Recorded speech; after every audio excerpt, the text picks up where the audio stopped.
Hi,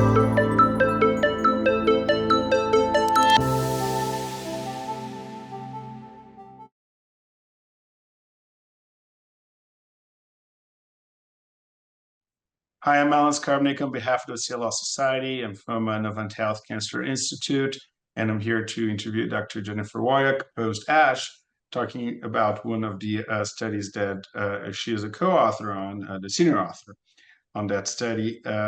It's about outcomes of patients with CLL discontinuing Bruton tyrosine kinase inhibitors due to adverse effects.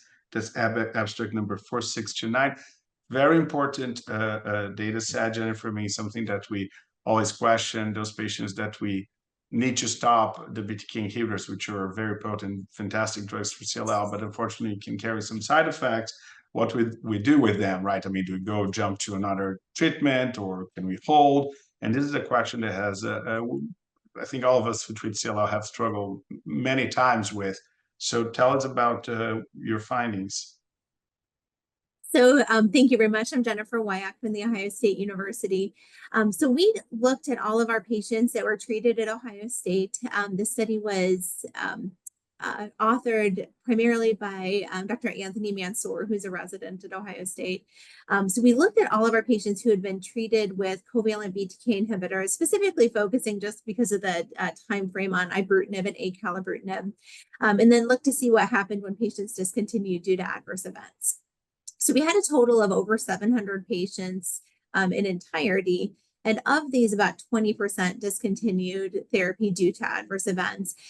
We ended up grouping ibrutinib and acalabrutinib together because we actually just had a lot more patients on ibrutinib. And so our models were not as stable when we looked specifically at acalabrutinib. But overall, the data looked similar. So we're combined together. So about 20% in total discontinued. And we saw a median progression-free survival from the time of discontinuation of 21 months. So on average, it was almost 2 years before people needed another therapy. When we looked at factors that contributed to that progression-free survival, we saw that lines of therapy, so patients in the frontline setting tended to have a longer remission duration. Patients who were on their treatment longer had a longer remission duration. And those that had, it actually was not very different depending on prognostic factors otherwise. So overall, I think the takeaway from a study like this is that when we have a patient who discontinues a BTK inhibitor for toxicity, we don't need to jump to switching them to a different therapy right away. Really, I think that was something that we had done initially as a field because we were worried about flare when we discontinued a BTK inhibitor.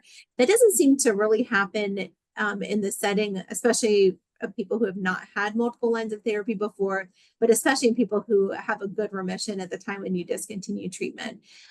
So instead of going directly from one drug to another, stopping therapy and then monitoring for progression, because for these patients, again, who are especially in the frontline setting, who had been on the treatment for a while, it could be years before they need additional therapy.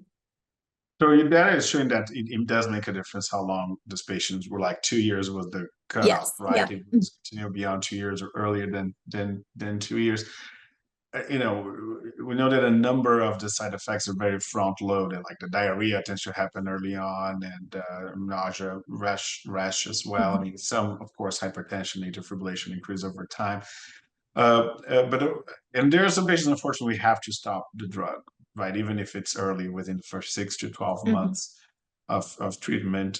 So based on this is a patient you would be more inclined to go into another treatment kind of right away rather than waiting, even if the disease is somewhat controlled, or I mean, I know it's case by case, but in general, with something that you feel still comfortable waiting until there's a progression that will require treatment at the time of discontinuation. Yeah, I mean, I'm interested in your approach as well, but I think certainly I would monitor them more closely, like maybe even get weekly labs if it's somebody who really had been on less than a year, especially if they still have some gross residual disease. I would probably, I do in clinical practice still just discontinue and watch though, because I've been surprised sometimes at people who got very little therapy with a BTK inhibitor and still have a pretty good remission duration. I don't know how you tend to practice. Yeah, I think I mean if the disease is controlled, I feel more comfortable. I'll still follow them closely Mhm. because we've seen sometimes because that the initial data back when it came out, we had that oh people who discontinue ibrutinib, the overall survival is poor. I mean mostly was from progression at that time, and those were heavily pretreated patients. So think it's different than our current reality where most of these patients are receiving drug in first, at most second Mhm. line. So I think that paradigm has changed quite considerably. Nowadays, I feel more comfortable waiting. I think it truly depends on how the disease is controlled and Mhm. also patients' level of anxiety, right? There's some patients who really don't want to, I mean, we started treatment and a few months later we had to stop. They really want to go back on it. We have fortunately other options. I mean, lots of times you can switch from one BTK to one. And this is another thing too. I mean, the data set is largely with the ibrutinib where the rates of discontinuation are higher. Mhm. Um, and at this point, most of my patients who are on ibrutinib were kind of legacy. They've been on it for a long time. Mhm. Wasn't a recent start. I think that most of us are starting with the second generation BTK inhibitors, where the rates of discontinuation are lower. This is fortunately a problem we see less and less. But I'm with you on those lines. I think that if the disease is controlled and we have reliability on monitoring the patient, they're not going to go for a year without seeing us. They'll, they'll come in a Yeah. few months. I feel comfortable waiting. I'm with you there. Yeah. Okay, well, great data set. I mean, more and more information for us to make good decisions for a patient. Thank you so much. Thank you.